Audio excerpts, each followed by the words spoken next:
May nag-message sa atin sa TikTok, private message, sabi niya, yes po, na-receive ng maayos at walang basag po. Thank you so much po, napakasarap po ng honey at thank you po sa free lemon.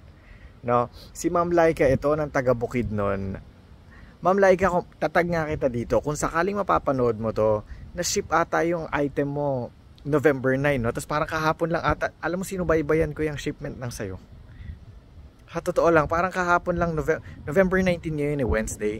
Tapos parang kahapon lang nag-appear sa system ko, November 18, nag-PM pa ata ako sa'yo eh.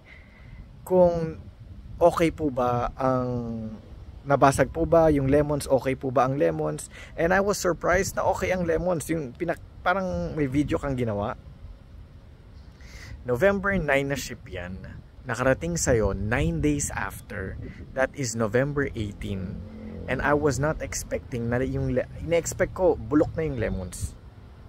Pero dun sa video na sinend mo, okay pa ang lemons, sabi ko. Tapos inas na ko, sabi ko, kasi nga yung bagyo na Tino, di ba? Kaya na-delay yung mga shipment. Kahit sa mga iba, yung meron yung mga naipadala din ng Cotabato. Ngayon, as we speak, hindi pa nakakarating. Mga taga Cotabato. Tapos ibang parte pa dyan sa Mindanao. Pero I am very happy na nakarating po sa inyo ng maayos yung lemons at saka yung